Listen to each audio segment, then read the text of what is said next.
Well, hello, everybody. How's it going? This is Deadzone TV. I'm Rob. Oh. And I'm Jack. He was reading the Mercs book again, I think. And I wish we had a special guest this time, but we just don't. It's a sad day. But what are you guys doing here? Oh, you guys are still. We've been recording this whole time, Coach. Oh shoot! All right. From last night's hobby hangout, the whole time. Let me put this away. Oh. Put this away. The infamous Mercs book. Yes, we're here again. We've made 3 of these so far. Can you believe it, guys? Yeah, I gotta save it again. I'm on the second one. Right. Jehoshaphat. Well, we've been waiting for this one because this is the big one, because we're going to talk about that certain little book that isn't the Mercs book that just came out. What book is that? The King James Bible, the new one, the episode 84. Revenge of the Bible. Revenge of the Bible. No, we're talking about Outbreak, people. Outbreak. We don't have our copy. I'm going to pick it up at Gen Con. Do you have a copy? There you go. Right there. There she be. Yeah, I probably got to thank Rob Berman. I think he had that post where he put it out, and then I got it like 11 days later. So it worked out pretty cool. I'm very glad to have it. Yeah, it's good to get the book. Yeah, a lot of people haven't gotten theirs yet, so it's being shipped. It's the new Deadzone supplement, if you aren't aware. I think all of us have covered it. Well, maybe not so much us, but Coach has definitely covered it over on Family of Gamers. How many videos you got there? 15. 15 videos. At least. Like, plus you're going to be doing battle reports too, right? Yeah, we did the I did every faction, and then we did like the so we did an intro, like an intro to it, then we did the missions, then the secret missions and items, then every faction. So I think it's 13 altogether.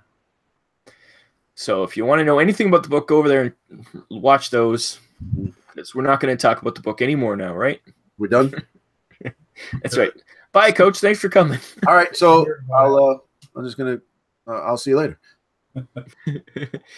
Now we'll go over the book. I actually want to know more about the some more of the production of it and what you guys were thinking of, and that'd be interesting. Talk about that kind of stuff. What you can talk about. I'm sure you have things you're not allowed to talk about.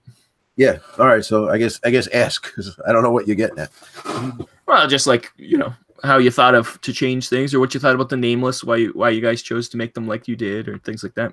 What it was to be on the inside, to finally get a voice in the game that you love so much. Maybe even some of the dynamics. I know you've had nothing but good things to say about the people on the rules committee in general. So, let's start with some of that. Oh, I don't like any of those guys. Oh, especially Shane. Shane's the worst. Neural. You know what? It's you come up with an idea, and then then we kind of discuss it, then we go back and forth, then we have to play test it, and then eventually comes to it. So I'm sure there's, out of all the 5 of us, there are certain things that I would have liked to change, or have made a change, but it wasn't made because we have 5 guys. So and sometimes you don't see it in the beginning where we should make this. So we should, it shouldn't be 30. It should be 26. It should be AP2, not AP3. AP1, not and then you go back and forth and you discuss it. So, and then what you do is you play test it. And sometimes you're like, all right, well, that makes sense why we didn't do that. Or it's like, yeah, it should have been changed, but we didn't change it. And then there's sometimes where a lot of the things we got that didn't make the book were like little things. So people are like, well, how come you didn't put this in? But that was such a minuscule thing that we wanted to change all the lists for the better. So So if something didn't get in there or was overlooked, it was because maybe it wasn't as much as a priority. You know what I mean? Like it was important, but not as important. That's a big thing. I think, you know. So rules triage. Yeah, basically, yeah. So and then the thing with the nameless, there came a point where you just got to put it out. You know what I mean? We have to put something out. So there's a lot of give and take already, but you know what? We need a year to play it. You know, you can't just say, because I know people look at it and say they're very OP, or they're not OP enough, or they're too good, or they're too bad. We don't know yet. You got to play it. You know? Especially we play tested all the rules committee and all the play testers played it, but that's a small group compared to all the Deadzone players. And it's going to take thousands of players playing it to find all those ins and outs, and that's what the errata will be eventually. Right. It's going to be FAQ to errata eventually. It's got to be. It's got to. Everything is like that. You can't. Nothing's perfect. Everything's going to have flaws, and somebody will find some loophole that it makes them unbeatable or make them useless. You know, so you got to fix those. I like to be that guy. That's the guy I want to be. Well, that's why you're on the rules committee. I guess so, yeah. But you know, there's a few things. I know, like I was just on Facebook. They were talking about the Forge Guard, and you know, why aren't they 1-2? Since they've always been 1-1. And well, why are the leaders able to move at a 1-2? So my thing was, well, he's a leader. He's got the super cool, hyped up hydraulic unit that they put in there, so he can move at a 1-2. Of course, you want to put your leader in the best Forge Guard armor. The Hammerfist Drop Troopers were basically, I don't know if Mantic was, I don't know if they were lazy, but they basically put backpacks on the, you know, the jump packs on the back of Forge Guard. And then, oh, no, those aren't Forge Guard. Those are Hammerfist Drop Troopers. So they look similar, but they're not. They're not the same. So you just got to have to suspend your imagination a little bit. They have less armor, right? Like that was the thing people were complaining about. Well, they're armor 1, but they move 1-2 with a jump pack. That's awesome. Yeah. And the regular Forge Guard are armor 2, though, aren't they? They're armor 2, but they move on a 1-1. So, yeah. So it means that they ripped out some plating or something, and so they can jump, and that's why they don't have good armor. Right. Like, there's always a fluff reason for any of this stuff, but mostly it's mechanics reasons. You can't have everybody being the best thing in the game, otherwise it's, you know, it just won't work. Yeah, then the game sucks, and then no one wants to play it, and then you're then it's on the back shelf, and then you don't touch it. You know, so you need variety in your units. I think that's the thing. A lot of people, oh, why isn't this the best thing ever? Just because you like the Marauders or just because you like the Dwarves doesn't mean they have to have the best thing ever. Like everybody's got to be balanced, and that was a big thing with this book. I think for you guys is to balance everything. Right, well, as much as possible. But if you look, like one guy was really spitting fire about the Rebs, and I think the Rebs got a nice boost. They got basically 4 new leaders or 5 new leaders when you think about it. You know what I mean? With the Rebel Cell leader, you're getting so because you can swap out the races, and now it's a much more versatile. You can use the models you want to use. Correct. So you get to tinker around a little bit with the rules. I think it's win-win for everyone. Yeah, you know. So he was saying that his biggest thing was, okay, the Rebel Cell leader's cool, but we didn't change any stats. But you know, I don't really know what stats needed to be changed on the Rebs when you think about it. We actually added some really cool stuff with the leaders, the Terraton, yeah, the Sphere in there, the Terraton Shock Troopers in there. You know, it's like official in there because they were in the FAQ, but now they're officially official in there. So when you think about it, and also they got a defender shield, they got access to a flamer. Now, like myself, I don't really take flame weapons. I don't know about you guys. I really don't take them. I mean, the range is the issue with those guys. Yeah, I don't take them. And I think doing 3 years of team building exercise, I don't think anyone's ever taken a flamer. But there was a time. There was a time when it burns was a thing. Yeah, but that was before it was destroyed. You know, that's in the past. Yeah, that's Jack. That's V1 right there. So I've gone on record many times as saying I was a big fan of version 1, and I think some of the magic was lost in version 2. Yeah, I've said it before, and I'll say it again. A lot of people chide me for it, but I do believe chide. That was me chiding you for it. The the so let's say the Grogan's getting resilience 1. They got a defender shield. They have access to a energy shield. Yeah, what's a resilience is pretty much you get to reroll save. Well, I call it survival. They don't like when I call it this, so therefore I will. I call it the weight of health. Mm-hmm. But when you roll, you get wah. And so if you roll to survive, you get to re-roll a miss, survive. Yeah. So the Grogans, you remember they were tough. Mm-hmm. So they lost tough, but we were thinking instead of giving them tough, because tough is such a it's one of the best rules in the game, I think. So because it eliminates potential damage. So therefore, instead of giving them that and changing their cost, we just give them resilience. So they make them a little survivable. So you get to re-roll a miss save on a 4-up. That's pretty damn good, I think. Mm-hmm. But I think the Grogans just got a lot better. So that little tweak, you know what I mean?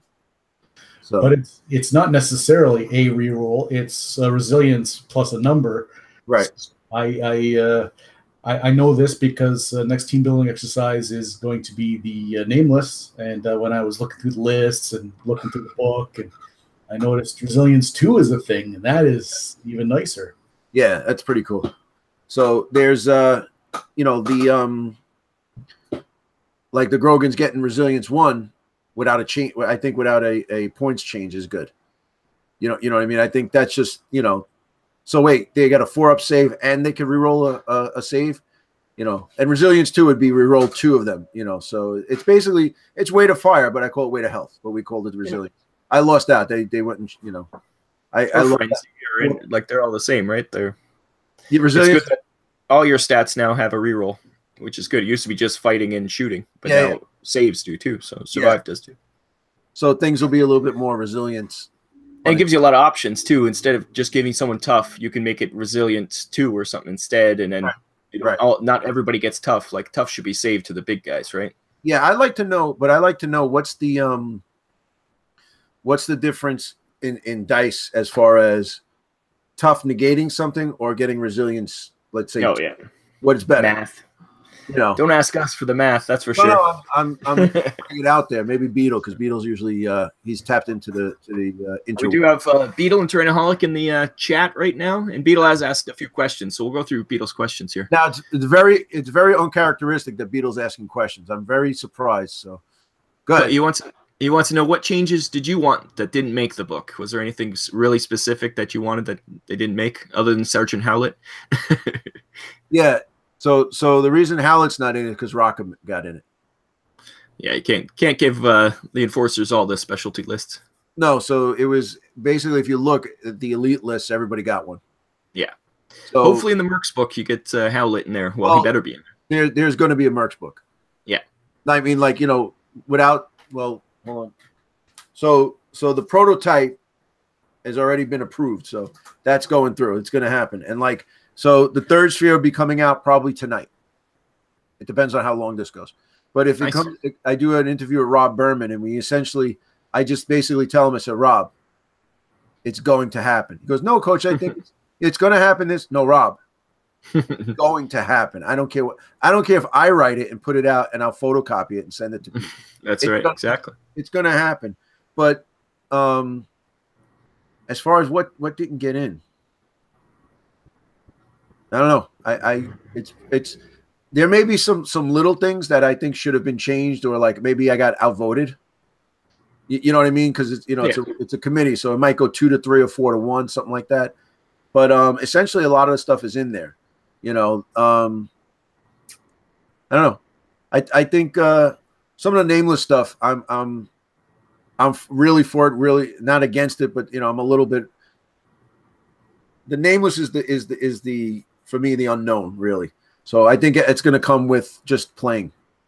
It's like the Rats, version 1 Rats. You never knew what's going to happen. Then it turned out they sucked, but it might be the opposite with the nameless. Right, because when I looked at the Rats first, I was like, all right, they don't look good, but let's play them. And then I was like, oh, they suck.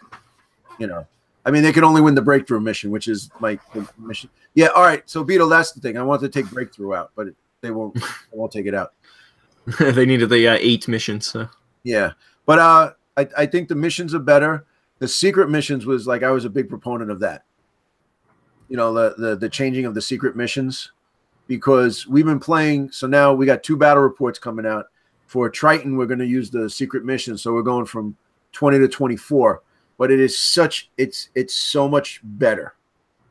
So the way we're going to do it in the tournament, you could do it any. If you watch the video I did, my commentary was, if Rob comes over and Jack is here playing Andrew and I'm playing Rob, we could do whatever the frick we want to do. There is no cookie cutter thing. But if you're going to use secret missions, the way I like it is this: you roll it at the beginning, right? Okay, I rolled 2 of them.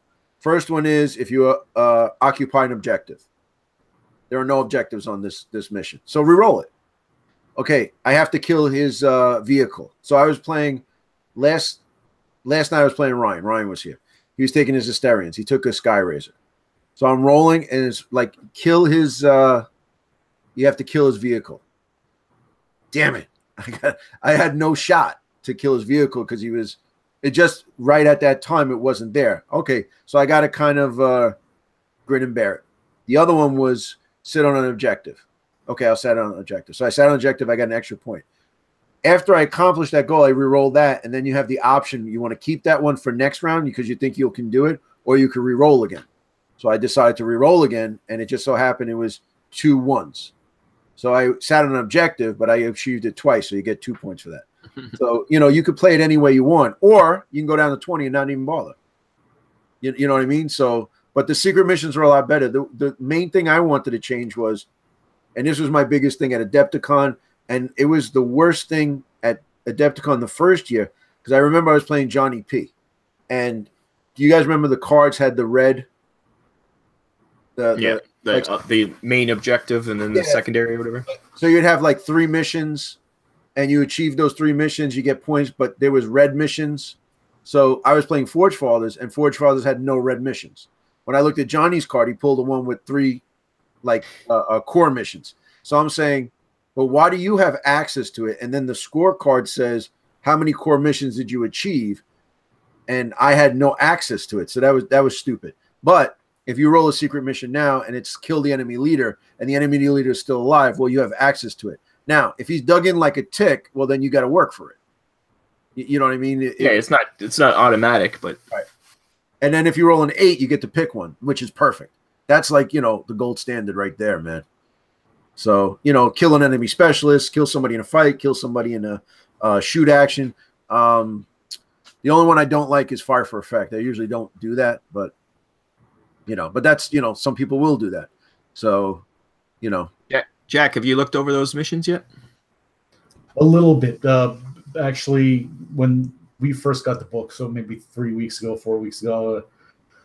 when it was still in the beta, like it's still in the not the polished state that went to the printer, and I remember really looking at the one new mission. I think I mentioned it to Coach at a hangout of some sort. That I thought they mixed it up quite a bit, deployment and things. Really kind of gave the missions and the secret missions a little shot in the arm to you know, change stuff up. Yeah. You know. Yeah, it's good. Let us see. What else does Beetle say?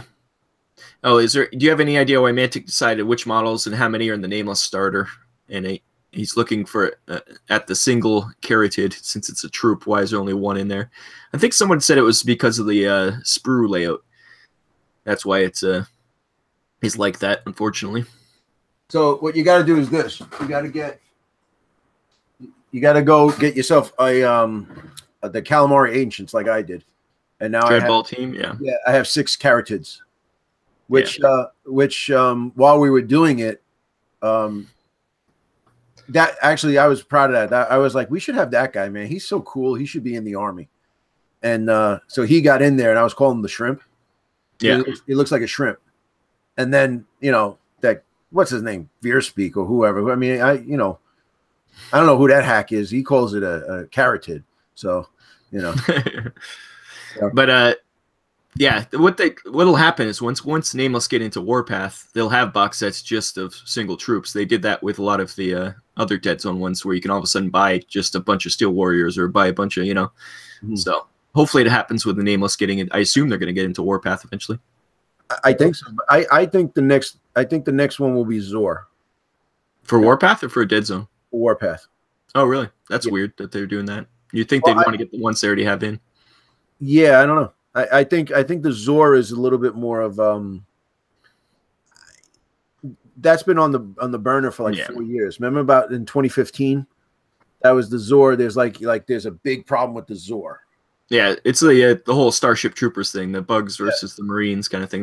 They always talked about that being the next expansion, but the Marines got in without the Zor. You know, I think with Ronnie though, he lets his enthusiasm come out, like what he wants to see, and he'll say it, because like I know we joke around about the Mercs book, but the Mercs book is 3 years late. You know what I'm saying? It should have been out already. But he was saying that in 2015, you should be able to run a whole Mercs faction. So we were like, yes, yes, we're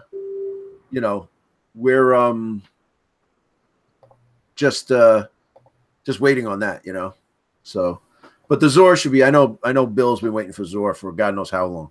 Yeah, he said that in the chat. Yeah, he was Mason's the one. Also in the chat now. Hi, Mason. What's up, Mason? If I just ask if I'm having trouble keeping track of who is who, I'm Coach. No, he's saying about the. I'm Jack. Hey, buddy. Drainaholic was asking, how do you know which guy's a specialist? And yeah, you pretty much, if you don't know the other army, you have to ask, because it's hard to tell sometimes. I have a hard time telling who's who. Yeah, but you should have one of these, and then you go look and you go aberration. Oh, he's a specialist. That's what Beetle said. Yep, Beetle said, look in the book. But yeah, if you're playing someone though, you might not look up their army list. Usually, you're supposed to give your opponent an army list. They haven't really done that in many tournaments, but it's like I offered at last DepthCon every person, and the only person that took me up on it was Joe Neat. Yeah, he looked at your list. Yeah, he took it and then he threw it derisively aside for a joke. But yeah, it was. But have one and give it to them, and they should be able to look it over and see. And well, that's a rookie thing too. Like if you're not playing Deadzone a lot, I mean, at this point in time, if I say to you, all right, I'm bringing the Marauders, and you're going to shoot at one of my Ripper suits, you automatically know that's a specialist. Now you might have to ask Jack, all right, I'm going to shoot at what is the Ripper's fight, and then you would give me stats. It's hard to remember every stat, but like right. Is also, that is that a Mauler, or is that the or if it's a commando specialist, you might not. Okay, is that a commando or just a commando specialist? What is it? Sometimes you just can't tell because is that an HMG on him? Mm-hmm. But generally, I just ask. That's what I would say. I think most games you play, even in tournaments, people are willing to tell you what's going on. Yeah, you still gotta roll the dice, and you still gotta get a strategy up. It's like, I mean, you're not going to be the guy that says, "Oh, you should try to kill this guy. He's a specialist. He's worth 4 VPs because I gave him an extra weapon." Yeah. Or I would say, Jack, how many VPs is that guy? Jack would say 4. That's the guy I'm going after. Like it kind of makes sense. I mean, I like don't be a dick, man. That's the whole thing when it comes down to it. Just and if you want to see the list, you look at the list. But a lot of times I don't even bother looking at the list. I got work to do, and I got to take care of my own army. So the secret missions can sway you either way, though. It does, and I'll tell you what, it does go fast because you can really achieve 2 secret missions every round. So it is a little bit quicker, 2-point objective all of a sudden becomes a 3-point objective. So, Beetle asked also. He said that Deadzone 2 was supposed to help get rid of the 20 different powers and abilities, but there's a slow creep going back up to getting a lot more abilities again. And he says that is a good thing or a bad thing. I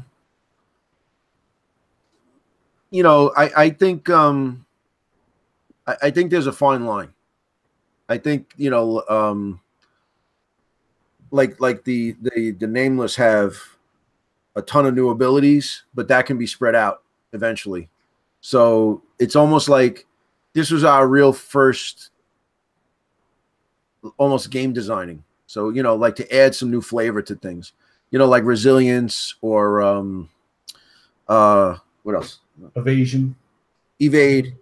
Right, but evade hide or whatever it's called, stealth. Yeah, stealth. So things like that. So, but stealth actually came from higher up. Well, there also was a certain stealth thing before. Didn't Edek Pamir have stealth in version 1? I think he did. He had something very similar to what it is. Right, but what happened was with that, I think his stealth was he would shoot the crossbow and you wouldn't hear anything. Yeah, it wouldn't trigger what's it called? The thing we never did, the Overwatch. Overwatch, yeah. And also he could shoot it right next to a zombie and nothing would happen. Yeah, that's right. Yeah, for zombies. He came in with zombies.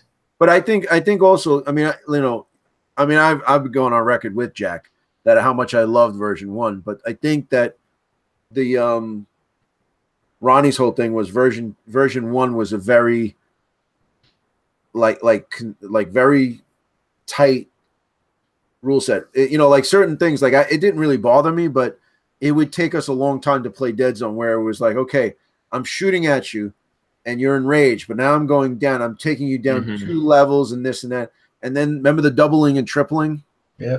And then the cards too. You could do a whole thing, and then all of a sudden, okay, I'm playing this card. Okay, that's all negated. Yeah, we used to call it the scumbag card. Yeah. I've done this, I've done that, I've done that. And then what was it, disable or something like that? Or I forgot the name of the card. Yeah.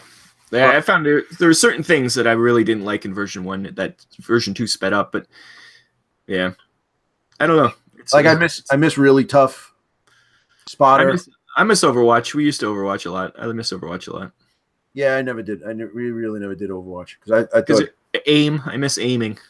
Right, but but the thing is, now with aim, you have your holo sights, and you have sniper rifles. So it's like it's in there, but it was changed. But that was also that was Jake changing it, right? Jake and Ronnie changing it later on. So. Oh yeah, look, it's always going to go through that's the whole point of a new revision, and I'm sure with Deadzone version 3, it's going to change completely again. So, right. Yeah, I hope not. Well, it'll tweak. I'm sure there'll be tweaks. Yeah. There's certain things too. People say, and we're like, oh, that's a 3.0 thing. Yeah. That's certain things are like huge overhauls. So you can't just we don't want to do this willy-nilly. It's got to be done correctly, Right. Yeah, you can't do everything all at once. Yeah.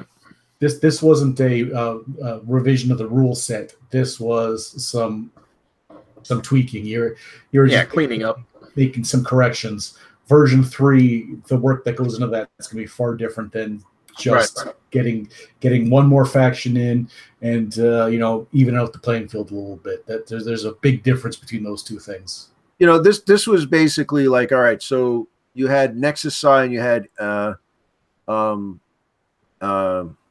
Infestation. Is it? So we had those two. Then we came out with a FAQ. That was the first thing I worked on, was the FAQ. And then changing this and that, and then we put out the GCPS list and then the new Asterion list. So eventually we were just like, well, it should all really be in a book. Yeah. And the Veerman would never gotten version 2 Veerman never gotten a book. Right. We had PDFs of that, but we have it now it's not in one place, Yeah. All the lists are in one place. I wish that's the only thing I think about this book, that it was because of page count issues, but I wish all the original rules were in this book too, to have one compendium. But I understand they had a certain page count where they had to hit. It was 88 pages. They couldn't do anymore. So you're not going to put all the old rules in there and all the fluff and everything. Right. So, and it was, because I originally thought that's what it was going to be, and there was like 5 or 6 things that were going to be in there, and I guess I'm the one who always says stuff like this, like, well, then just take out that erroneous stuff and let's just get right to the rules. And they were like, about maybe how to run a tournament or how to run a league and all that stuff. And I said, but my thing was like, who gives a crap? Get in touch with somebody to do that. If not, the rule, do a separate book, like do a little booklet like they did with Starfall for running a league or running, if you care about it that much. Not a lot of people run leagues, and not a lot of people do campaigns, or if they do it their own way. They don't care how Mantic wants you to do it. Right. That's a separate thing, because I remember I interviewed Adam Loper, and he was talking about Magic the Gathering, and they said that when they, they had a bunch of guys around, and Wizards of the Coast is very like following. What the hell is it? They track stats and stuff, and they said out of all their sales, only 10% are actually like players that go to game stores or go to competitions. Everything else is guys in their basements. So, like guys like you guys play mostly each other. Once in a while, we go to big events or whatever, but 90% of your games are in the basement. So this book should be gated to those 90%. Yeah. Now, if you're a tournament guy or whatever, like I know they put out a compendium or like how to run a tournament, something like that. Maybe it's $20 and you get the stuff like they do for Dreadball.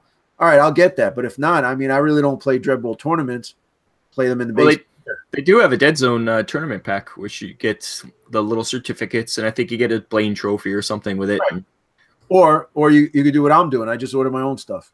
Yeah. Well, that's much more personalized that way. Right. I think. Right.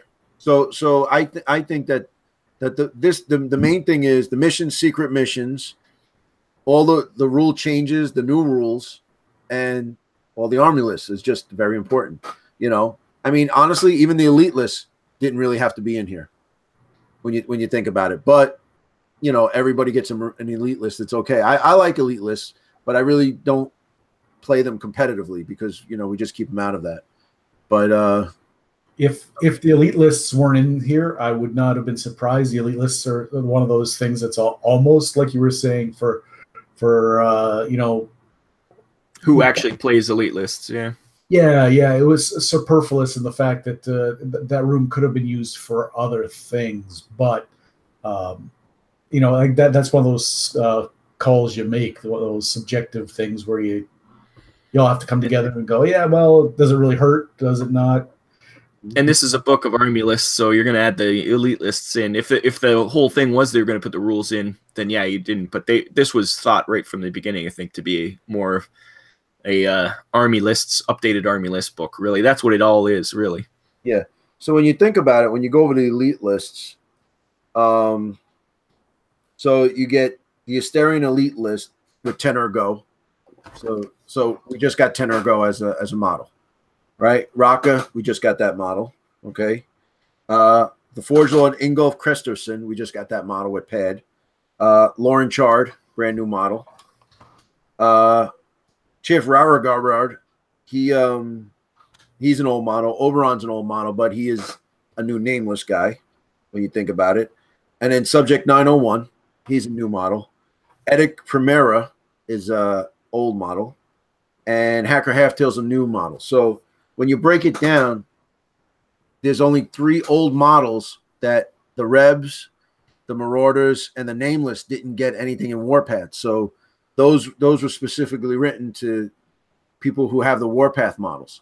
So now you could run that as an elite list with those guys. Yeah. So I mean, they want to sell models too. I think I don't have a problem with that. But my thing is, if you want to sell models, we should have good rules for them. That's why we need the Mercs book. Right. Well, it's my opinion too that if they make the model or made the model at any point, you should have rules for it in the Mantic universe for Deadzone, for Warpath. I don't care how old it is, you should have it. Even if some of the models are pretty rare, some of them are very hard to get, but that doesn't mean that they can't never make them again. They can resculpt to a different sculpt. They can do whatever, but there should be some rules for every model so that people who've been in a long time, people who got in on the ground floor, aren't looking at something that, I love this model, but I can't use it. That's not right. Throw some stats on the guy. Get him out there. Make him something. It's just words on a page. It's a lot easier for them to do it that way. In my opinion, I don't know if that's the consensus in the community, but I would. Well, if we get an 88-page Mercs book, I hope we do get all those kind of people in that. Mm-hmm. We did have a good question, but from Tyrannoholic. He said the Maison Labs combines 2 factions with the GCPS and the what's that? I say 3. Who's the other one? So you have the GCPS, the Plague, and then you have something new, the Scientific Division. Yeah. So, you know, with the lab techs, the security guards who are not GCPS, and also Dr. Lou and the security guards. So I look at it as three different things. It's like, you know, your GCPS, your Plague, and then something new. So now, you know, and that section of like the science division section or the research section is not a faction. It's kind of like they're their own thing with the other two. Yeah, I think it's a combination of three, because you could take, I mean, you could spam it out. Like you look at our list the other day. We took like 4 or 5 security guards. You know what I mean? So what you're saying, just the GCPS, right? It is. What he was saying is that he thinks that the next faction should be Orcs and GCPS together, since they're like in Warpath, they are together. That'd be a cool idea for a Dead Zone faction. Yeah, I could honestly say it's not going to be that. I already know what it is. No, I'm saying just do it. Just do it. But yeah, so the whole point was for this to go on and the summer campaign to go on. I think from what I'm hearing is that the Outbreak book has outsold the Cock book from last year. I'm sorry, Clash of Kings. So it's already outsold it, you know, from the first Clash of Kings when it came out. So by doing that, by everybody pre-ordering and then getting Nameless and then buying more Dead Zone for the stuff, will ensure that next year we'll have a new book. You know, yeah, that's what Rob Berman said. Yeah, that the sales for this determine the Mercs book, and so far so good. Yeah, but it's going to happen. I threatened them. So, and hopefully more books equals more players. Hopefully, you know, Mantic's bottom line, I know their thing is if it's making money, it's good. And that's the way they should be. They're a business, and I hope everyone's doing well in that regard. I hope everything's... But for me, as an outsider who likes the game, who loves the game, who wants to play, who wants to see it grow, I'm hoping each one of those books brings in a couple more people. Yeah, oh yeah. And at least retains the people too. I don't think, you know, like I think the book itself won't bring in people. I think that the guys that are involved already will get excited, and then, you know, like it kind of reinvigorates you to go out and do that. So when the new book came in, we had like 4 new players in our group. You know, we had Andrew's friends, and then my buddy Rob has got 3 guys over there. So we got about 10 more just 10 new players, but just because we were so excited. You know, so I think it's shot in the arm. But, you know, I never, you know, talk about like Games Workshop. I really never had a problem with codexes. I never really had a problem with models coming out, because when I first started playing 40K, I started a Space Marine Army, and I was like, well, when is the new set of rules coming out? And they said, oh, come like 8 years from now. I says, wait a minute, 8 years? And the problem is that it's such a long time span that from when your book comes out to when the next book comes out, there's a lot of things in between. So now your book comes out and it becomes all new stuff. So you're the super powered one. But then the books that come out after it, sometimes will get better or get worse. So I kind of like this is like everybody gets an update. Everybody gets some new toys. Everybody gets some new models or whatever. And Jack, like you were saying, even if, let's say, Sergeant Howlett comes out in the Mercs book, but he does the splash page in the middle is fantastic. I know.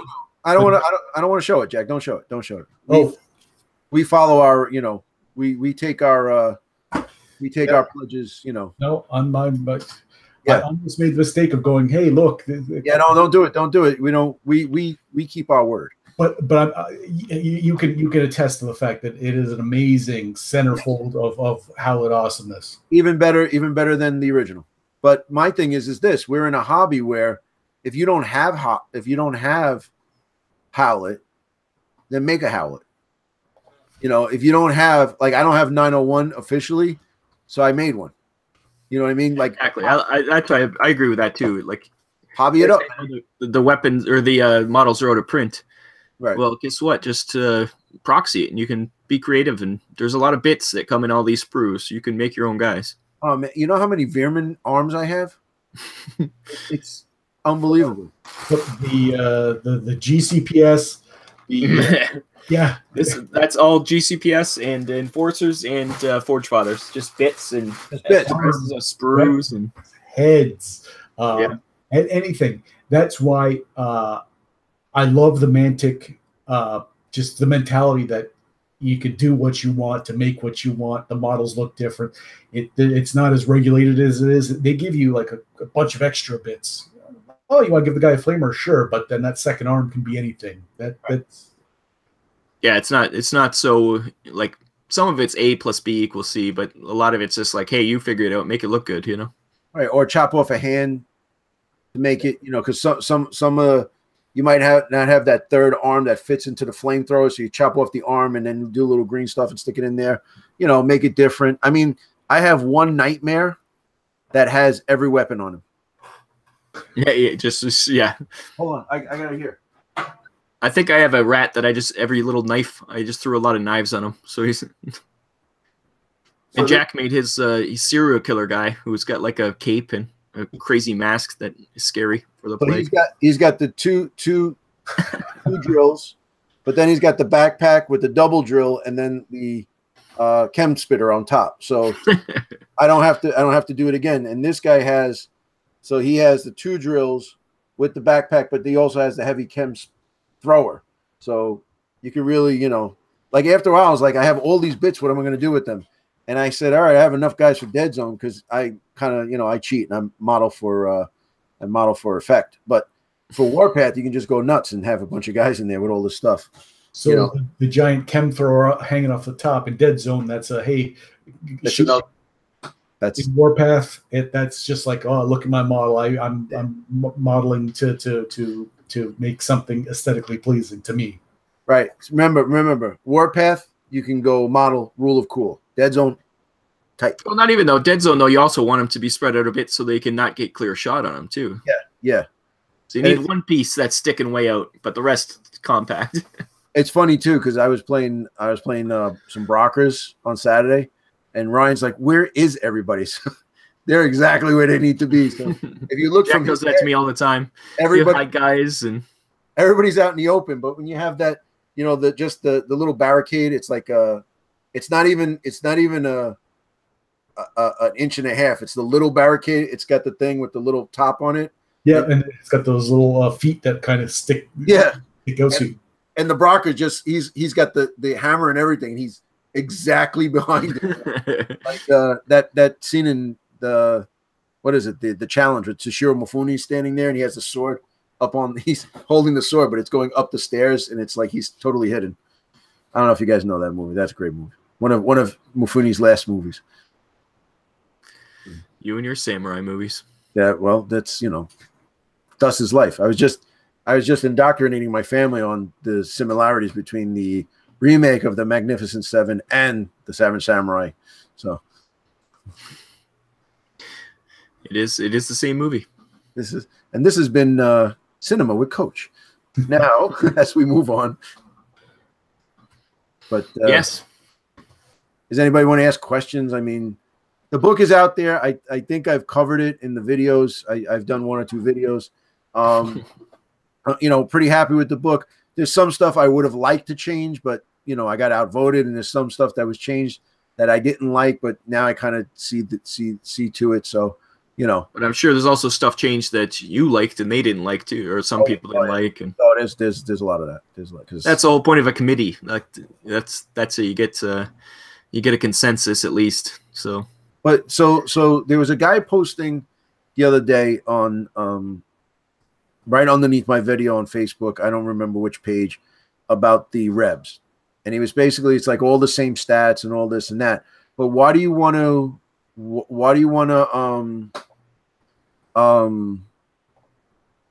you know, like, you know, he was saying the Rebel Troopers are still garbage. No, the Rebel Troopers are awesome. If you're not taking 5 to 10 Rebel Troopers in your list for Rebs, you know, I don't feel you're playing it right. And he was like, I don't like the fact that you need a troop tax. Well, then everybody would just be elite guys. Yeah, then you know, then go play Infinity. You know, I mean, you know, then you're not playing Deadzone. You know? My opinion is the troop tax is too light. One specialist per troop is outrageously overbalanced and not representative of what it would really be anyways. So right. So you could take a zombie and an aberration. Yeah. to me, that's crazy. That should be adjusted. Yeah, it should be 1 to 2 or something like that. But can you see? I could just see the whole thing, like the aberrations there, and they're like, wait, hold on, you can't go on it. Okay, guy, you go. But you think about it, you take 3 zombies, and then you can take 3 aberrations, and you could take the lieutenant. Yeah. Now, that might not be a Rob Harper list, but I see Jack going ear to ear right now. So, I learned the hard way at Adepticon, not to lean too heavy into the big show models. Although I did bring a lot of I brought 2 bursters so that I could show people, because bursters is a kind of rare model. Right. But what do you think of the lieutenant's rule with that? That's pretty good with the bursters. Give them a +1 and they can't do rampage, and they get so the bursters, the 2s, and the aberrations basically move an extra cube on a sprint. I really like that rule. I'm very proud of that rule. Not saying that I wrote it, but it is. I do kind of like it. It follows in it's got the flavor of everyone else in the plague, whereas you're affecting the plague in a like some sort of whatever way that the plague pheromones or just the ooze that you can affect other people. So it's still in that flavor, but it's very different from the sergeant and from the stage 1A in the way it operates. So like it's the same but different, and that's what you need. It's got a flavor. It's got a theme within the faction. Yeah, my thing was when we were doing this, everybody's going to all different factions, and then the enforcers like, well, they really didn't get much, but they don't need much. They're okay. I think the enforcers were pretty spread out with leaders and all the different units and stuff. And I said, now what we're coming out with this stuff here, the plague are getting left behind. So by the addition of murder birds, by the addition, like the bursters, I'm not sold on yet. I'm not sold on them yet. They need something, you know what I mean? But that's like maybe like we said, that's a V3 thing. Maybe they have some kind of, I don't know, maybe they fart in mortar or something like that. When they die or something, we don't know. This is where you start to think about it. But my thing was, I didn't want it to be like 40K or X-Wing, where if you don't like the way X-Wing is they come out in waves. So there'll be like 5 ships come out. And in those ships, you get cards. And those cards can be used somewhere else. So you could take the card from an Empire ship and put it on an X-Wing. But if you don't buy those sets of cards, I had a big argument with a friend of mine because he was like, well, X-Wing is a lot cheaper than 40K. I was like, all right, so the wave just came out. He says, yeah, but that's 5 ships. I buy 5 ships at $125. Right. But you buy 3 of each ship. But now you're at $400. You know what I mean? And, if I buy a $50 codex, which is a book that I'm going to use and I enjoy, I don't think it's a waste of money. But don't, and honestly, I hate getting into that, like, well, this is expensive. I don't play this because of this. If you enjoy it, you play it. That's like me telling Rob, don't spend $1,000 on a Gundam model. But if it brings you joy because you're a hobbyist, then I would say go for it. Do whatever you want. You're not hurting nobody. So there's no other than your pocketbook. And the people I mugged to get the money. But when I see Rob's Gundam display and I go, oh, and literally this is you start at this end of the room and you look, you go, oh my God, oh, and he's like, no, I got this box down here, and there's just this heap. To me, I go, oh my God, that is outrageous. But then you see the boy with he was lining Gundam parts the other night, like a child with life. His heart grew 3 sizes that day. He was just like, oh, I love my Gundams. That's right. It means nothing. I've never watched any of the shows. I've never seen anything that even remotely interested me. It brought him joy. So what can you say? But you can tell how into it when I listened to Mobile Armor Radio. It was like they was just so happy, gushing about, I got this thing, and I got and I was playing this. I started playing that again, and I know Rob is saying, well, I have to buy these things, and I have to start playing this and watching this again. But it's not for me. It's research for the show. So that's right. Therefore, I'm gonna, that was like the first thing we did. We went to the Messy Hobby Shop, and you saw those. I put in the Discord those 2 piles of they were all Gundam models. Like in that, Rob, in that section, the Gundam section. And I was like, quick, take a picture, send it to Rob. Yes, that place is like Nirvana. Yeah, and he even got I think he got a new one, but it's like $999, but it's like it's that what is the prestige or whatever, the perfect grade, yeah. They're like 1 to 5 scale or something stupid. Yeah, and it's like there's like just the hand has like 600 pieces in it or something like that. Yeah, they're crazy. They have light kits and stuff. It's pretty crazy. Yeah, I'd have to win a lottery to get that kind of stuff. Yeah. Well, that's no community, Pat. those damn connections. Yeah. Well, we only have 8 more minutes, so what do we have to do to wrap up? Wait. I've been on the show twice. I know what it is. We have 8 more minutes of free, and then we go into the pay-per-view section. That is correct. See, Rob. At least someone's keeping us on track here. Yeah, people think I'm dumb, yet I am smart. I don't know where any of the pots are, so I don't cook. That type of thing. Well, you are only a gym teacher, so that's right. I'm a physical educator. Please. I used to teach gym, but then they gave me more guys. That's a coach joke. No, that's a phys ed joke right there. Trainer Holocaust, what's the clunkiest rule would you say in the game? Jack, do you have a clunky rule? Come back to me. Yeah, I'm trying to think of one too. I know which one I don't like is the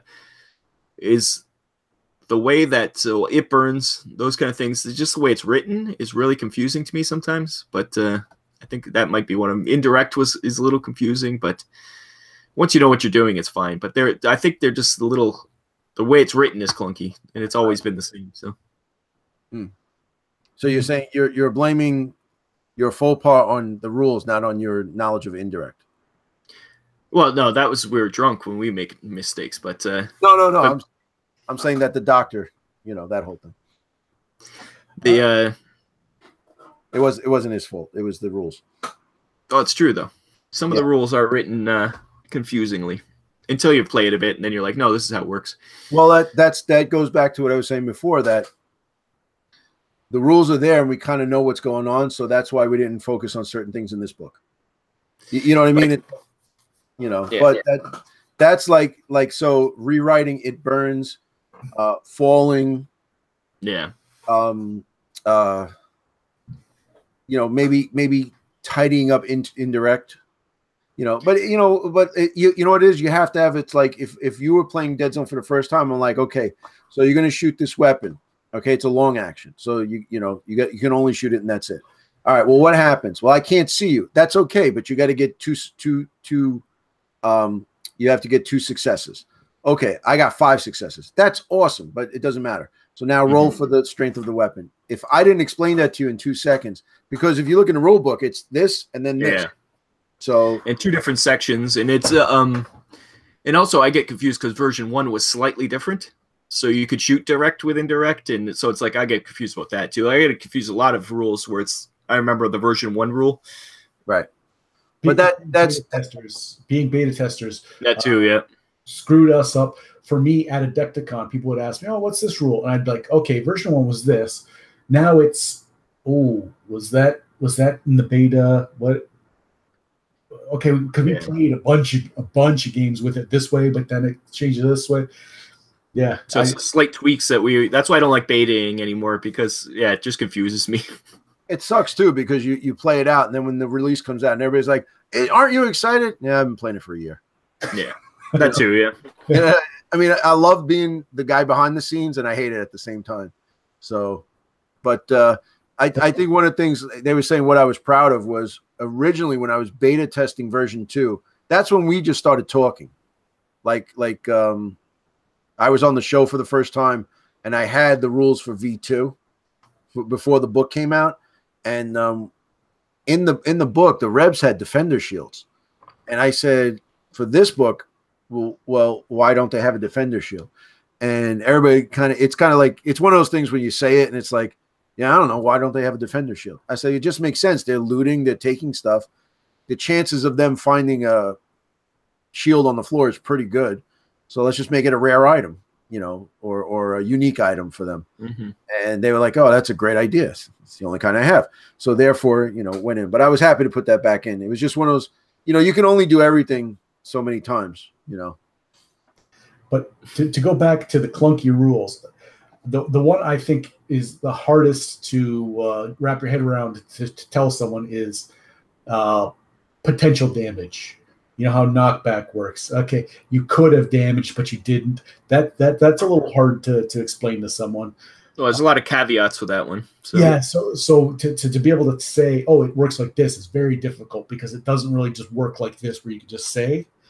But I think the clunkiest, the thing that bothers me the most still to this day is rapid fire, weight of fire. Two things that are so very similar. And no, rapid fire and suppression, you mean? Rapid fire and suppression, yeah. Where it's the same thing with a very different variance depending on what you have, but the effect is the same except for on certain when you could damage or yeah. So, but I would think one's really hard to describe, but it makes sense. That's the one that I think really needs to be either one of them has to be axed or streamlined or something. That's my non-professional. Yeah, I wouldn't be upset if rapid fire left the game. I think that's one of the most useless things. You guys ever use it? Because honestly, it comes down to potential damage. Best way I describe potential damage is if I roll more than you. That's the best way to say it. So if I roll 5 successes and you roll 3, I have potential to give you 2 damage. So potential damage that's the best way to do it. Now armor and tough come in there. I was just going to say when Zone was tough, and then you have to start going, okay, well, right, because tough takes away potential damage. So let's say I roll 5 successes, you roll 3, you have tough and armor. Now it's only 1 potential damage, but that's enough for a knockback. You know, so you have to be on point with that. You know, like I think the clunkiest one is blast. Yeah, blast is blast too. Frag too.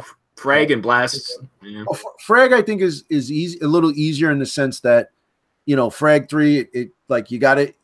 Well, it's indirect, but then it's a frag 3. So, you know, it's that whole thing where you don't what you roll first doesn't matter for your damage. That's unusual in Deadzone. So yeah. Well, you got to hit. That goes back to like every other war game. You know, I've hit you. Now, how many wounds do I cause? Okay, but Deadzone doesn't work that way. That's why it's confusing. Right. So that harkens back to a different type of thing. But rapid fire, I never use it. I just never use it because I rather pay 8 points and take a suppression weapon. Or try to kill someone, yeah. I'd rather do damage than not do damage, always. I guess it's good if you're trying to suppress something that you can't kill. You know you're not going to be able to kill, like an aberration or something, but it doesn't work on vehicles, right? Like, so. No. Or does it work on vehicles? I can never remember. No, you can't pin a vehicle. Yeah, that's right. Yeah. Yeah, Beetle said that you need keywords in a glossary, but that's just, it's page count, I think, again. I think that's the pain in that thing. It's just they're a small company and their books are only a certain size for their printing. And if you put a glossary in with page count and all that, it's going to just take up valuable content space. But then again, in the rule book, it is in alphabetical order. So you go to the abilities or the keywords and then just do it that way. You know what I mean? When you look in my thing is I just look at the when you come here, and the glossary is already here because your abilities already. He's saying that the keywords should be bolded. Are they bolded in the new one in Notebreak? I'll tell you right now. Well, it's been an hour, so to all of you non-paying people, you're gonna have to. You're giving free content now, Coach. No one paid for this. Well, all my Patreons know what it is to get really good content for the low price. So I don't know what you mean, like highlighted like this, or highlighted in like where is he talking? What are you talking about, Beetle? None of our patrons have ever gotten to quality content, so I guess that's where we differ. That's where our roads, there's a fork.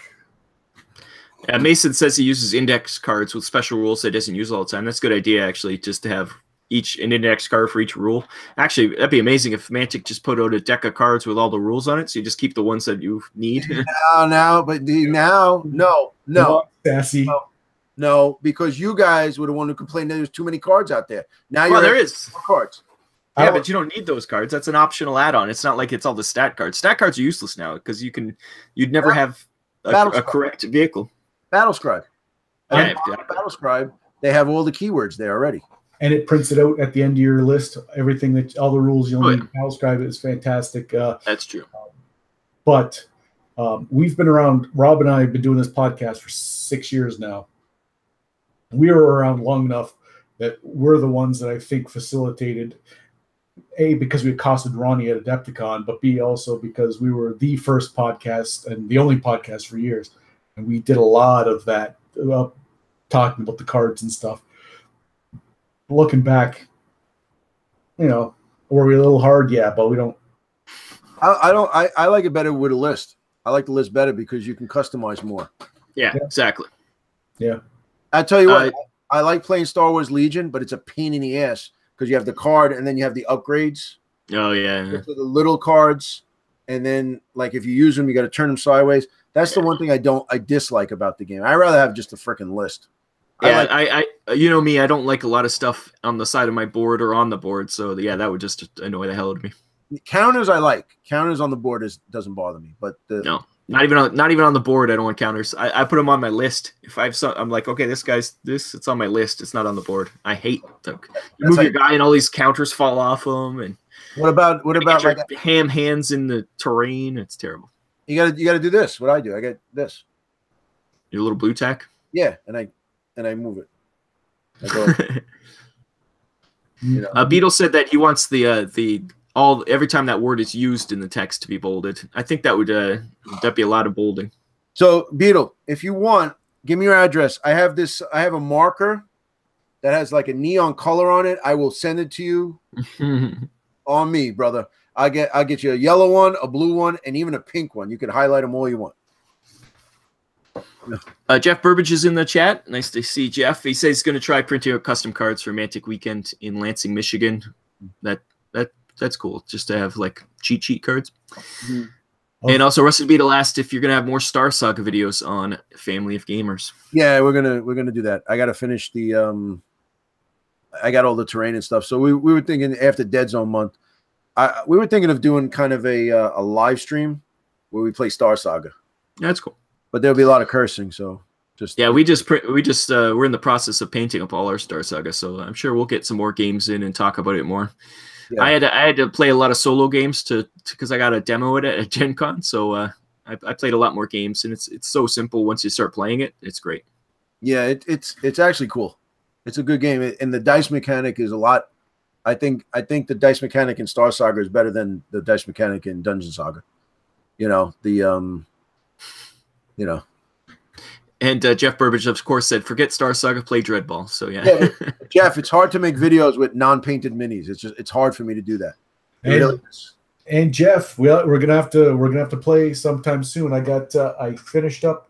Look here, so I got some Zora right here. I just finished painting them up, and you know what? This one's a guard. You know how I can tell? Look at that, red in the back.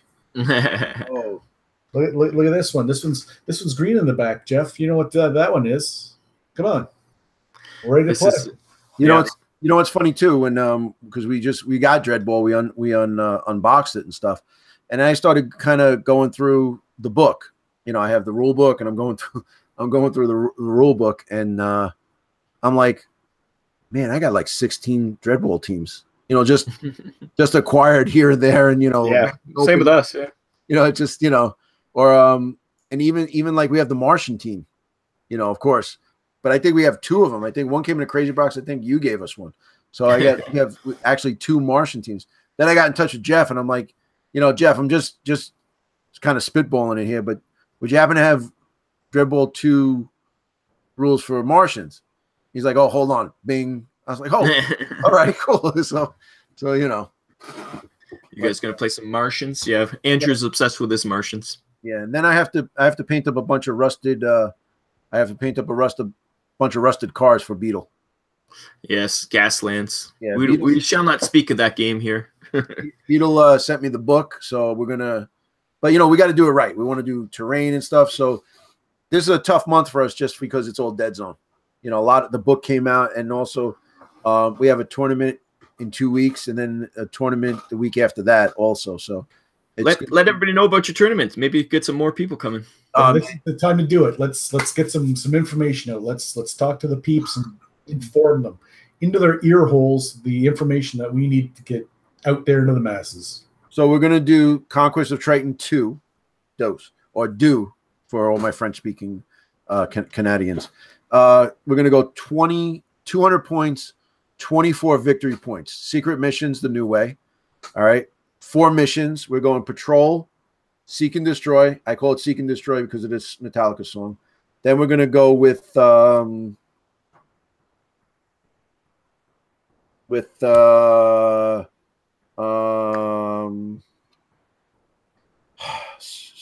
hold on, don't go nowhere. Our photos of elderly women. Divide and Conquer. Okay, my mistake. Close. And Occupy. So those are going to be the 4 missions. And so 4 missions, 200 points, 24 victory points. And then what I'm going to do is we're going to do a Swiss system up until the end. So 1 will play 2 and 3 will play 4 for bronze. I'm not going to do the, you know, if you're at the top table, you should come in first or second. I don't believe that you should play at the top table and then not medal. That doesn't make sense to me. You know what I mean? It's like, you know, the 2 wrestlers, you know, you get the US and the USSR up there, you know, wrestling. And then it's like, oh yeah, well, they scored so many points, so the guy from Czechoslovakia is coming up. So I'm dating myself with countries, but I want to see if yeah, literally Czechoslovakia, not really. In the USSR? Yeah, you get a what was his name? Boris Nikolai Volkov versus Ivan Klitschko. No, but you know what I mean? If you're the top 4, you guys should be fighting for top 4. It shouldn't be where I don't think the Swiss. That's my one switch to the Swiss system will be when we get to the final game, whether it's 4th or 5th game, I don't know. But when we get to that final game, 1 versus 2 and then 3 versus 4, and then whoever wins 3 versus 4 gets the bronze. It should be that way. I don't think it should be where 1 versus 4. Or 1 versus 2, and then 1 totally decimates 2, bringing 4 to 3rd place or to 2nd place. I don't believe in that. I think it should be, all right, here's our thing. And also what we're doing is something new.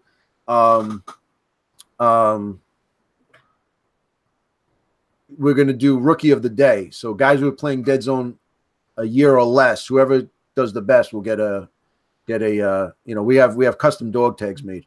So cool. I you know, I don't want to say that I stole it from everybody else, but I remember the guy in Spain made those really custom.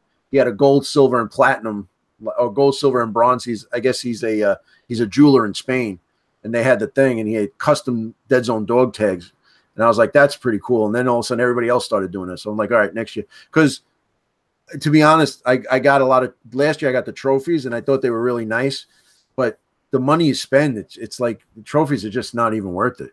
You know, I think – and dog tags are cool. And the dog tags are cool. So now every year you come back and we'll, you know, clip on more dog tags. So hopefully, you know, you look like, yo, it's me, Flavor Flav, Deadzone player, you know. So Jeff said, all right, Jeff, I'll put a Dreadball tournament in too. All right. That's right. He said he'd come to New York if you had Dreadball and Deadzone. So I will set it up if you run it. How's that? You know, but yeah, that would be, you know, I'd love to see everybody. I wish everybody could come to the tournament. It'd be great. We're looking at around 12 now. But hopefully my goal was 14. So, and if we get more than that, I want to have more guys than I have terrain. Yeah, that's my goal. But so this week is all like the terrain I built up. If you look at the vlog, I got the Ruined City, and I had a bunch of other stuff that I didn't like, so I took it apart and I redid it and stuff.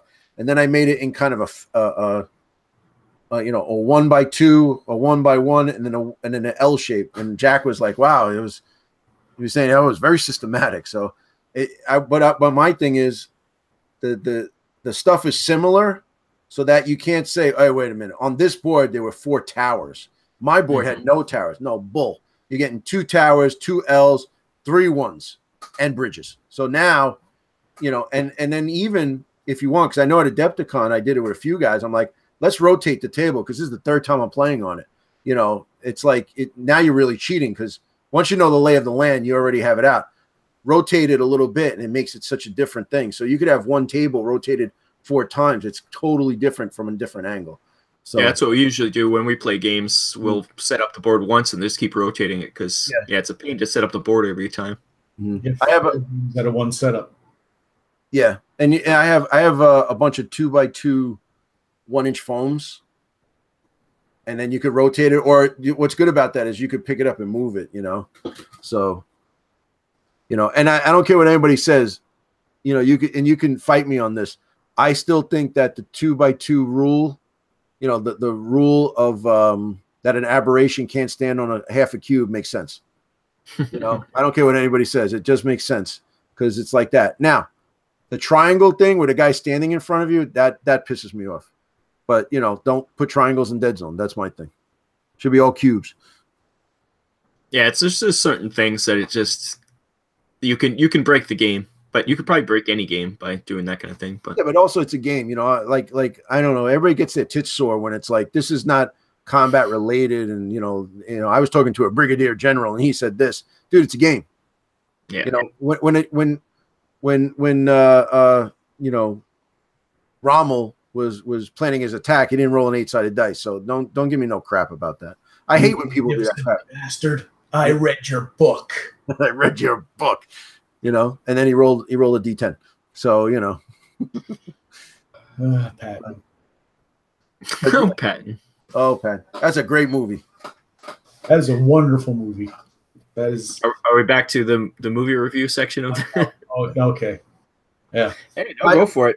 Hey, here, my favorite. All the paid content now, so they get movie reviews. So here you go. So now, at the beginning of the season, we're starting in August. So the first day in August, I have the guys come into a room, and I start talking, and I show a film to kind of motivate the kids. I show it every year, and what happens is it's the part where they're in Anzio and they're trying to cross a bridge, and the whole brigade is stopped. The whole procession is stopped.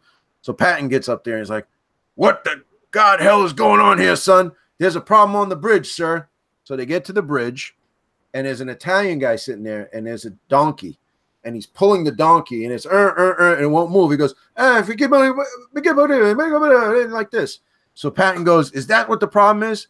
He pulls out his revolver, he shoots it in the head, and he puts it over the side, and the guy flips out, and then the army moves on. And I stop it right there. And I ask the kids, "What do you think? What do you think? What do you think?" And they say, "Well, this, well, that, well, this, well, that, well, this, well, that." And I say, "No."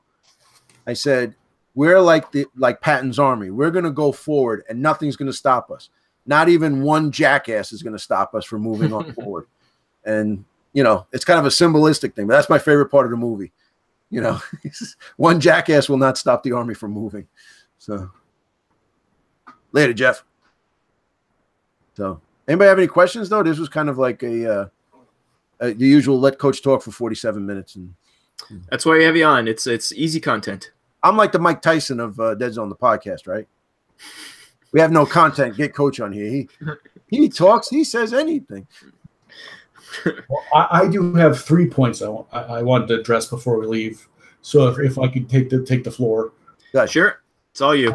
The first Mentimantica is updating, and I've been a big proponent of Mentimantica. It's a web-based list builder. And it was outdated for a while now. With new Outbreak, it's starting to. And from the second I found it, I've been screaming from the hilltops. I've just been spinning around like Julie Andrews, just saying how great it is. So it's getting updated, and I'm glad to see it. And thank you for that.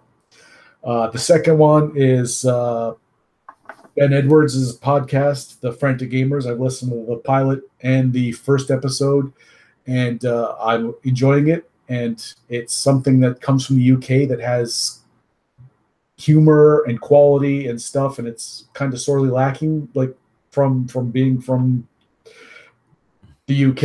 It's more palatable to me personally. Art is subjective. So I just wanted to say, hey, everyone, that's Frantic Gamers. Look it up. Do the podcast. Now, Jack, I'm sorry. Frantic Gamers. Would you be impressed or unimpressed? I'm impressed. Okay. I'm just saying. Tentative Gamer Kate is a nice addition to the. I think she's going to go far. But my favorite bit they do is that everyone talks about how they beat Ben Edwards at every game that they play, in every board game, and I don't know if it's a bit or if it's real, but I chuckle. And the third is Rob and I are going to Adepticon next year. It's official. Yep. So I just wanted to recount. I was actually just looking in my diary again, my diary here, and I went back to. Is that the Necronomicon you're looking again? Jack, I told you it's not a diary. That's not something to live by. It told me things though. It does speak in your mind, yes, but yes, and it told me that it reminded me that, and my mind was cloudy because I was day drinking at Adepticon Mantic Night. That I was just minding my own business. Mantic Night. I was squatting like Sergey. I had my 3 stripes, made my swag real tight. I was just there minding my own business. And a guy named Travis came up, and with our friend Shane, and he basically besmirched my good name, called me all kinds of unsanitary things, and I think now, since we're going to Adepticon, I'm calling him out for a game of Deadzone. So, Travis, you know what? You came large. You said you were going to knock me out and kiss me on my cheek. So now. Did he say that, or was the voices that said that? You know, I just read my diary, and that's how it seemed to have happened. It might have transpired a little differently. Maybe Shane was there but I think that's what he said, that he was going to knock me out and kiss me on my cheek. So that's it. Next Adepticon. Is it the cheek on your face or the cheek on your butt? I don't know. I wasn't thinking. I was just minding my own business. Like I said, just slab squatting at Adepticon. Will you throw the game because you want to be knocked out and kissed on the cheek? Oh, no. God, no. No. Be serious about this. Yeah. No, I'm calling someone out, Coach. That's how you do it, man. Don't take. This is for you, Spider. Yeah, I'm gonna tell him to go get his shine box. Yeah, shine box. It's gonna suck because I see that Rob has his Adepticon shirt on. I have mine on. I saw that too, and I'm wearing a Vominos Pest shirt. I don't even own an Adepticon shirt. You gotta. I guess you're gonna have to live stream me in because I'm not going next year. So. No, we'll have to Skype you in for it. Either that or maybe a GoFundMe, bring a goblin to Adepticon or something like that. But I have next year is going to be way. Oh man, I got a lot next year. Kids. But that's the 3 things I wanted to address. My humiliation by Travis in front of God Knows Creatures, Mantica, and Ben Edwards' podcast. So that's basically what I had to get at. Rob, what's going on in the world of Rob? What's tickling the cockles of your heart? Well, I will say that Ben Edwards also updated the Battlescribe for Outbreak too. So if you're using Battlescribe, it has been updated. There's a few issues, but it's pretty good. I say let him know if you have any issues. He's on Facebook. Let him know. He'll fix it, and he usually fixes it like right away. He's really good for that. Like one of the things was the Thorgrim were only 1 VP, but they're actually 2, and they're, certain things like, little, but you could mess, that stuff you could just do on your own. So and he'll update it if you just let him know. He's putting it all. He has to put it all in there. So I'm sure it's same with Meant America. They got to type all those things in. So there's going to be typos here and there. So hell, there's typos in the book. So yes. And we also have Mobile Armor Radio with Community Pat, or Chopper as he likes to be known on that show, and Brian from Michigan. He's a big Gundam. He's our Gundam expert. The most expensive podcast known to man. Yeah, so we talk about everything mecha. So if you're into mecha, come listen to Mobile Armor Radio. Mobile is spelled with an E, and armor is spelled the American way, just to be extra confusing for everyone. Radio is spelled normally. And the team building exercise is going to be nameless this month. That'll be coming out the last Wednesday of July. No jokes in this one. No jokes. Oh. Also, we're going to be doing a new Deadzone the podcast soon. It'll be some updates, some news, and some shoutouts and things.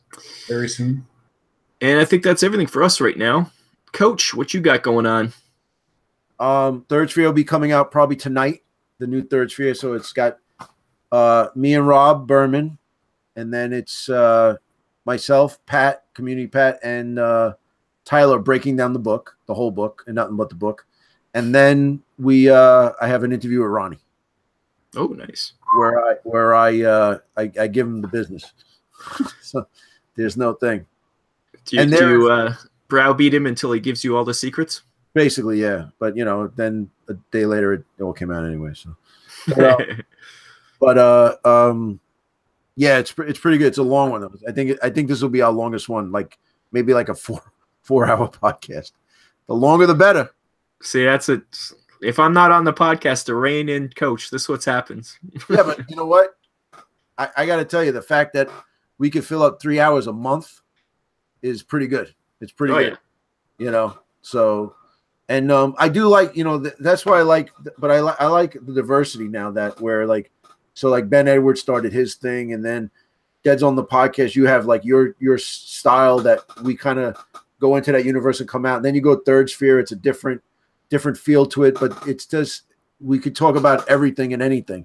And then like, now you and Rob got Rob, you got the Mobile Armor. So there's a ton of more stuff to listen to. And then me and Jack are doing our Deep Wars podcast. Is going to be, the production value is just through the roof.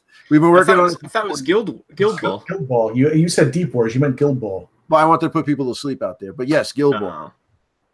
Speaking of Guild Ball, I just painted Mason. Look at that. He's turning things to gold. Midas touch. Yes. Or Midas too, whatever. I don't know. Yeah, you guys are you're on fire with the Guild Ball. You guys have really embraced that game. I think Andrew really likes it, so. Yeah, you know what it was? It's like he likes it, and then Ryan got it, and then they're like, "What faction are you going to buy?" The ones that come in the starter. I'm tired of now that they have jobs, they should start to help out a little bit instead of being the patriarch of the spending. You're their patron. Yeah, but yeah, the Third Sphere is going to be long, and I think just more videos. I think we've put out this month. I think I've put out in 15 days. I put out 18 videos. Yeah, you've been on fire this month. Yeah, it was, but it needed to be done, and I'm very happy with the reception. I actually got 1 thumbs down today, which is great. I love it. More haters, the better. I'm embracing it now. I guess somebody didn't like their Veerman the way they were updated or whatever, which they didn't change at all. So suck it. But well, I did thumb down one video where you said Saphir, and I was like, that I can't have that. So yeah. I did thumb down that one. But the rest I appreciated. Now we've been calling it Saphir from like the get, correct? Sphere. Yeah, that might be a regional thing. Pick. I don't know. Ronnie said when the Saphir come out, and I was like, oh, okay. Okay. Or the ciphers, maybe. Sphere, like as a sphere, like a ball. That's what they are. That's just silly. I'm going to call them cubes from now on. Or maybe parallelograms. Rusted Beetle said, no Z leader, no thumbs up. There you go. That's what I said. Jack wanted the Z leader. I started the hashtag free the Z, and it went nowhere. Because I don't know how to do a hashtag, but also I just don't think the people are behind it. Mostly that I don't know how to do a hashtag or even what it is, but also not many people. Mostly you don't. It's because you don't have anything that uses hashtags. You don't have any social media. No. You just yelled it out your door. I shrieked it at the top of my lungs. You didn't even get up from your seat, actually. You just sat there and just yelled it. Out the open window. It was a intranet. I did it on the intranet. He doesn't know what that is. Oh, okay. Well, dial-up speeds are really going through the roof now. So, He's recording this on carrier pigeon, which is pretty amazing. It's true. It's true. So, screeching thank you for listening. Or watching. Hey, see, I'm not used to this video thing. Yeah. It's been a good time.